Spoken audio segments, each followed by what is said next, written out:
మీరు హెచ్‌డిఎఫ్‌సి బ్యాంక్‌లో ఇన్వెస్ట్‌మెంట్ చేయాలనుకుంటున్నారా? సో, ఇది చాలా బెస్ట్ షార్ట్ టర్మ్ ఆపర్చునిటీ అని మీకు తెలుసా?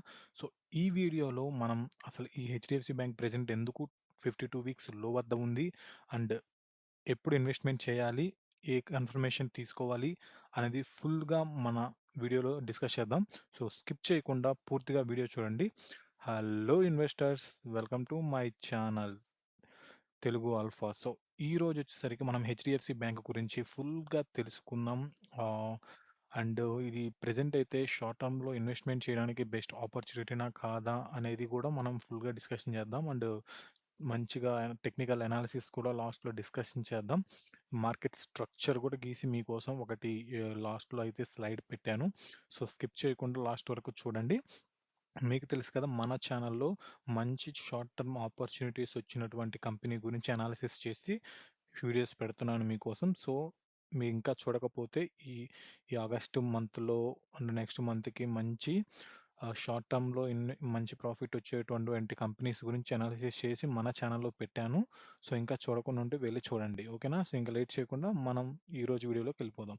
సో, ఈరోజు వచ్చేసరికి మనం హెచ్‌డిఎఫ్‌సి బ్యాంక్ గురించి ఫుల్ అనాలిసిస్ చేయబోతున్నాము. సో, ఈ హెచ్‌డిఎఫ్‌సి బ్యాంక్ మనకు తెలిసిందే కదా! ఇది ఒక private sector. So, that means ఒక ఆహ్, హెచ్‌డి ప్రైవేట్ బ్యాంక్ హెచ్‌డిఎఫ్‌సి అనేది ఒక ప్రైవేట్ బ్యాంక్. ఈ బ్యాంక్ ఏం చేస్తది? యాక్చువల్‌గా బ్యాంకులకి మనీ ఎలా వస్తది? మెయిన్‌గా ఇంట్రెస్ట్ అనేది main income for any banks. ఓకేనా? సో, ఇక్కడ మనం కొన్ని ఫండమెంటల్ అనాలిసిస్‌లో కొన్ని మనం సేల్స్ గ్రోతు మీన్స్ సేల్ చేయడానికి it's not a product. So, అలాగా అవి కాకుండా మనం చూడాల్సినవి మెయిన్‌గా అవి చూడాలి. సో, ఇక్కడొచ్చేసరికి హెచ్‌డిఎఫ్‌సి బ్యాంక్ అంటే మనకి తెలిసింది కదా! ఒక లార్జ్ ప్రైవేట్ బ్యాంక్ ఇది. ఈ బ్యాంకులకి main revenue is from interest. ఓకేనా? సో, ఈ బ్యాంక్స్ అంటే మనకందరికీ తెలిసింది ఏదో ఫేమస్ హెచ్‌డిఎఫ్‌సి బ్యాంకు. ఓకేనా? నెక్స్ట్ వచ్చేసరికి ఈ హెచ్‌డిఎఫ్‌సి బ్యాంక్ యొక్క సేల్స్ గ్రోత్. దీనికి సేల్స్ గ్రోత్ అనేది ఉండదండి యాక్చువల్‌గా. ఎందుకంటే ఇది ఒక bank. It is not a product to sale. So, that's why మనం బ్యాంకింగ్ సెక్టార్ బ్యాంకింగ్ సెక్టార్‌కి సంబంధించిన వాటి కంపెనీస్‌లో మనం ఏం చెక్ చేయాలంటే ఈ నెట్ ఇంట్రెస్ట్ ఇన్‌కమ్. సో, ఎంత ఇంట్రెస్ట్ అనేది వస్తుంది ఆ హెచ్‌డిఎఫ్‌సి బ్యాంక్‌కి, అదర్ ఇన్‌కమ్స్ ఏంటివి, ఆ నెట్ రెవెన్యూ ఏంటి, లోను అడ్వాన్స్ గ్రోత్ ఏంటివి, ఇవన్నీ మనం తెలుసుకోవాలా. ఎన్ఐఐ అంటే నెట్ ఇంట్రెస్ట్ ఇన్‌కమ్ అండి. ఓకేనామో. సో, ఈ సేల్స్ గ్రోత్ అనేది ఉండకుండా మనకి మెయిన్‌గా చెక్ చేసుకోవాల్సిన ఫ్యాక్టర్స్ అయితే ఇవి. ఇవన్నీ చూసుకుంటే మనం ఎన్ఐఐ, లోన్ గ్రోత్, డిపాజిట్స్ అవన్నీ మనకి హైగానే ఉన్నాయి ఈ హెచ్‌డిఎఫ్‌సి బ్యాంక్‌లో. సో, ఓవరాల్‌గా పాజిటివ్ అనేది చూపిస్తుంది మనకి హెచ్‌డిఎఫ్‌సి బ్యాంక్‌లో. సో, నెక్స్ట్ గనక చూసుకుంటే ప్రాఫిట్ గ్రోత్. ప్రాఫిట్ అనేది మంచిగానే వచ్చింది. నెట్ ప్రాఫిట్ గాని మీరు చూసుకుంటే 67,347.4 క్రోర్స్ అనేది వచ్చింది కంపేర్ టు 2024. సో, 10% పైనే వచ్చింది 2025లో compare to 2024. So, that means it is a very good profit growth అండి. అండ్ ఆర్ఓసీఈ యాక్చువల్‌గా ఉండదు ఈ బ్యాంకింగ్ సెక్టార్స్‌కి. బట్ ఆర్ఓఈ అనేది వెరీ గుడ్‌గా ఉందని చెప్పవచ్చు. సో, అండ్ నెక్స్ట్ వచ్చేసరికి డెప్ట్ అనేది యాక్చువల్‌గా అయితే ఈ హెచ్‌డిఎఫ్‌సి బ్యాంక్ కొంచెం రిస్క్‌గానే ఉంది. ఎక్కువగానే అప్పులు ఉన్నాయి. బట్ ఓన్లీ ఈ ఒక్క ఫ్యాక్టర్ మీదే మనం అనేది కన్ఫర్మేషన్ అనేది తీసుకోలేము. సో, మన టార్గెట్ వచ్చేసరికి మెయిన్‌గా short term target. So, short టర్మ్‌లో మనం టెక్నికల్ అనాలిసిస్ మంచిగా ఉంటే షార్ట్ టర్మ్‌కి ఇన్వెస్ట్‌మెంట్ చేయడానికి కొంచెం కాన్ఫిడెంట్‌గా వస్తది. సో, మీకనేది నేను టెక్నికల్ అనాలిసిస్ అనేది లాస్ట్‌లో చెప్తాను. ఫుల్‌గా చూడండి. ఓకేనా? సో, ప్రెజెంట్ వచ్చేసరికి ప్రమోటర్ హోల్డింగ్. ప్రమోటర్ హోల్డింగ్ అనేది ఈ హెచ్‌డిఎఫ్‌సి బ్యాంక్‌లో జీరో ఉందండి. జీరో మీన్స్ ప్రమోటర్స్ ఎవరు ఏమీ హోల్డ్ చేయట్లేదు. ఓకేనా? అండ్ ఈ హెచ్‌డిఎఫ్‌సి షేర్ హోల్డర్స్, ప్రమోటర్స్ కాకుండా ఇంకా ఎవరు హోల్డ్ చేస్తున్నారు అంటే ఈ డీఐఐస్ అంటే ఫారెన్ ఇన్వెస్టర్స్ చేస్తున్నారు. మన ఇండియాలో పెద్ద పెద్ద ఇన్వెస్టర్స్, మ్యూచువల్ ఫండ్స్ వోళ్ళు ఇన్వెస్ట్‌మెంట్ చేస్తున్నారు. ఫారెన్ ఇన్వెస్టర్స్ అంటే ఫారెన్‌లో పెద్ద పెద్ద వాళ్ళు ఇండియాలోనే పెద్ద పెద్ద వాళ్ళు లైక్ మ్యూచువల్ ఫండ్స్ అలాంటివి. వాళ్ళు మాత్రమే ఆఫ్ ది స్టాక్స్ అనేవి హోల్డ్ చేస్తున్నాడు ఈ హెచ్‌డిఎఫ్‌సి బ్యాంక్‌లో. సో, వాళ్ళు ఇన్వెస్ట్‌మెంట్ చేస్తున్నారు అంటే కొంచెం మనకి నమ్మకం ఉంటది. ఎందుకంటే వాళ్ళు చాలా అంటే చాలా రీసెర్చ్ చేసి చాలామంది రీసెర్చ్ అనలిస్ట్‌లు ఉంటారు. వాళ్ళందరూ చేసి పెడుతున్నారంటే కొంచెం నమ్మకం ఉంటది. పబ్లిక్ అనేది చాలా తక్కువగా ఉంది. మనం లాంగ్ టర్మ్‌కి హెచ్‌డిఎఫ్‌సి బ్యాంక్ అనేది ఆల్‌వేస్ ప్రిఫరబుల్ ఉంది. బట్ మనకొచ్చేసరికి షార్ట్ టర్మ్ మన టార్గెట్. సో, ఇదండి నేను హెచ్‌డిఎఫ్‌సి బ్యాంక్‌కి మార్కెట్ స్ట్రక్చర్ డ్రా చేశాను. ఇది చెప్పాను కదా! COH change of the character. So, that means ఇక్కడి నుంచి పైకెళ్ళిపోతుంది. పైకెళ్ళిపోయింది, పైకెళ్ళిపోతుంది. ఇక్కడ వచ్చేసరికి రెసిస్టెన్స్, మేజర్ రెసిస్టెన్స్ దగ్గరైతే ఉందండి. ఇక్కడి నుంచి మేజర్ రెసిస్టెన్స్ దగ్గర ఎప్పుడైతే టచ్ అయిందో అక్కడి నుంచి మళ్ళా కిందకి పడిపోయింది. ఎందుకు పడిపోతుంది? ఎందుకంటే ప్రెజెంట్ అయితే ఈ డాటెడ్ లైన్ చూసారా? ఇదనేది 52 వీక్స్ యొక్క లో. ఎందుకు హెచ్‌డీఎఫ్‌సీ బ్యాంక్ ఇక్కడి నుంచి ఇక్కడికి ఎందుకు పడిపోయింది అంటే మేజర్‌గా బికాస్ ఆఫ్ ఇది ఈ ప్రాఫిట్ బుకింగ్ అండి. ఈ ఫారిన్ ఇన్వెస్టర్స్ చూసారు కదా! హాఫ్ ఆఫ్ ద స్టాక్ అనేది ఫారిన్ ఇన్వెస్ట్ చేతిలోనే ఉంది. సో, వాళ్ళు గాని ప్రాఫిట్ బుక్ చేసుకుంటే మనకి స్టాక్ అనేది పక్కాగా పడిపోయిద్ది. సో, వాళ్ళు ప్రాఫిట్ బుక్ చేయడం వల్ల లేదా కొన్ని అదర్ న్యూసెస్ ఏమైనా రావడం వల్ల those are the main reasons ఈ స్టాక్ అనేది ఫాలో అవ్వడానికి. బట్ మనం గనక చూసుకుంటే ఇప్పుడు 52 వీక్స్ యొక్క లో వద్ద ఉంది. అంటే మేజర్ స్ట్రాంగ్ డిమాండ్ జోన్ వద్దైతే ఉంది. ఓకేనా? సో, మనం రియల్ టైమ్‌లోకెళ్ళిపోయి మనం రియల్ మ్యా చార్ట్‌లోకెళ్ళిపోయి మనం ఎప్పుడు కొనడానికి కన్ఫర్మేషన్ ఎప్పుడైతే వస్తదో అప్పుడు తీసుకోవాలి. ఆ కన్ఫర్మేషను బేస్డ్ ఆన్ వాట్ అనేది మనం డిస్కస్ చేద్దాం. ఓకేనా? సో, ఇప్పుడు మనకి చూసుకుంటే ఆహ్ ఇక్కడైతే ప్రెజెంట్ అయితే ఈ డాటెడ్ లైన్స్ 52 వీక్స్ లో వద్దని చెప్పాను కదా! సో, ప్రెజెంట్ అయితే మనకి స్టాక్ అనేది 52 వీక్స్ యొక్క లో వద్దుంది. ఎప్పుడు కన్ఫర్మేషన్ తీసుకోవాలి అంటే, మీకు ఇక్కడ ఈ, ఈ సింబల్ చూపిస్తుంది కదా! Plus symbol.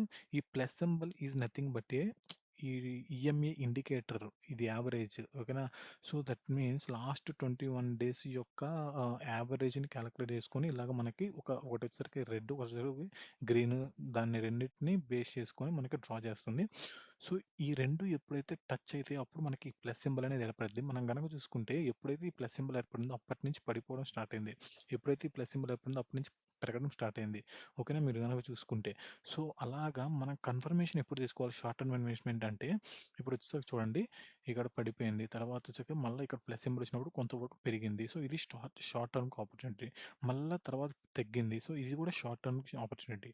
సో, ఎంతవరకు ప్రాఫిట్ బుక్ చేసుకున్న తర్వాత మళ్ళా ఎప్పుడైతే మీకైతే పైకి పెరిగేతప్పుడు ఈ ప్లస్ సింబల్ ఏర్పడిద్దో, అప్పుడు కన్ఫర్మేషన్ తీసుకొని మీరు గనక ఇన్వెస్ట్‌మెంట్ చేస్తే షార్ట్ టర్మ్‌కి జస్ట్ మీరు ఇన్వెస్ట్‌మెంట్ చేసిన ఈ సింబల్ ఏర్పడిన తర్వాత మీరు ఇన్వెస్ట్‌మెంట్ చేసిన ఒక 1 మంత్ లోపు మంచిగా ప్రాఫిట్ అయితే పొందొచ్చు. ఇక్కడ నుంచి చూసుకుంటే ఇదొచ్చేసరికి వెడ్నెస్‌డే 17థ్ అండి. జూన్ 17థ్. సో, జూన్ 17థ్ నుంచి జూలై 8థ్. సో, చూసారా ఆల్మోస్ట్ ఒక 20 డేస్ అంతే. ఈ సింబల్ ఏర్పడిన తర్వాత ఎమ్మటే మీరు గాని ఇన్వెస్ట్ చేసుంటే ఒక 20 డేస్ హోల్డ్ చేసుంటే షార్ట్ టర్మ్‌లో మంచి ప్రాఫిట్ వచ్చుండేది. ఇక్కడి నుంచి ఇక్కడ దానికంటే ప్రాఫిట్ వచ్చుండేది. ఎగ్జిట్ అయిపోయుంటే సరిపోయుండేది. సో, అలాగనే సేమ్.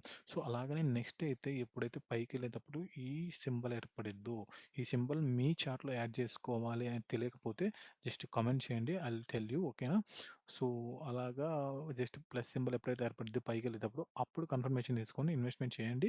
షార్ట్ టర్మ్ కోసం లైక్ 1 మంత్ లేదా 1 మంత్ లోపు హోల్డ్ చేయండి. ప్రాఫిట్ రాంగానే ఎగ్జిట్ అయిపోండి. ఓకేనా? So, this is means confirmation వచ్చినాక ఎంట్రీ తీసుకుంటే మంచి షార్ట్ టర్మ్ ఇన్వెస్ట్‌మెంట్ స్టాక్ అని నేను సజెస్ట్ చేస్తున్నాను. బట్ సో, ఇంకా మీకు ఎటువంటి కంపెనీస్ గురించి అనాలిసిస్ కావాలో లైక్ ఈ మన ఛానల్‌ని ఎవరెవరైతే ఫాలో చేస్తున్నారో వాళ్ళకి ఏ కంపెనీ యొక్క అనాలిసిస్ కావాలో, మీరు ఏ కంపెనీలో ఇన్వెస్ట్‌మెంట్ చేశారో జస్ట్ కామెంట్ చేయండి. అండ్ అలాగే మీకు ఏ కంపెనీ యొక్క అనాలిసిస్ కావాలో జస్ట్ కామెంట్ చేయండి. నేను మీకోసం అనాలిసిస్ చేసి లేదా ఆ మార్కెట్ యొక్క స్ట్రక్చర్ అనేది డ్రా చేసి మీకోసం ఫుల్ అనాలిసిస్ చేసి మీకోసం వీడియో అయితే అప్లోడ్ చేస్తాను. సో, ఆల్రెడీ మీరు చూసుంటే ఏమంటారు లాస్ట్ బజాజ్ కన్జ్యూమర్ అనేది మన ఒక సబ్స్క్రైబర్ రిక్వెస్ట్ చేశాడు. ఇలాగా ఆ వీడియో చేయమని బజాజ్ కన్జ్యూమర్ గురించి. సో, ఆ కంపెనీని అనాలిసిస్ చేసి అది ఇన్వెస్ట్‌మెంట్ చేయాలా? వద్దా? లైక్ నా అనాలిసిస్ అయితే షేర్ చేశాను ఆ వీడియోలో. మీరు గనక చూసుకుంటే మన ఛానెల్‌లో ఉన్నాయి. ఆగస్ట్ మంత్ నెక్స్ట్ 2, 3 మంత్స్‌కి షార్ట్ టర్మ్‌లో ఇన్వెస్ట్‌మెంట్ చేయడానికి మంచి కంపెనీస్ అయితే మన ఛానెల్‌లో ఆల్రెడీ అప్‌లోడ్ చేశాను వీడియో. ఇప్పటి నుంచి మన ఛానెల్‌లో ఎవ్రీ వీడియో అనేది షార్ట్ టర్మ్‌కి సంబంధించిన వీడియోసే వస్తుంటాయి. సో, ఇంకా మన ఛానెల్‌ని సబ్స్క్రైబ్ చేసుకోకపోతే సబ్స్క్రైబ్ చేసుకోండి. అండ్ ఇంకా వీడియోలు గనక చూసుకోకపోతే వెళ్ళి మన ఛానెల్‌లో వీడియో అన్నీ చూడండి. సో దట్ మీకు షార్ట్ టర్మ్‌లో ఇన్వెస్ట్‌మెంట్ చేసి ప్రాఫిట్ పొందాలి అనుకుంటే ఏ కంపెనీస్ బెస్టో ఆ కంపెనీస్ మాత్రమే మన ఛానెల్‌లో వీడియోలయితే వస్తుంటాయి. మన ఛానెల్‌లో వీడియో వచ్చిందంటే మాక్సిమం అది షార్ట్ టర్మ్‌లో ఆపర్చునిటీ ఉందని. But me side just analysis చేసి మీకు ఓకే అనిపిస్తే జస్ట్ ఆహ్, ఇన్వెస్ట్‌మెంట్ చేయండి. ప్రాఫిట్ షార్ట్ టర్మ్‌లో పొందండి. ఓకేనా? That's it for this video friends. Just comment me if you want any analysis of any company. ఓకేనా? Thank you all. బై.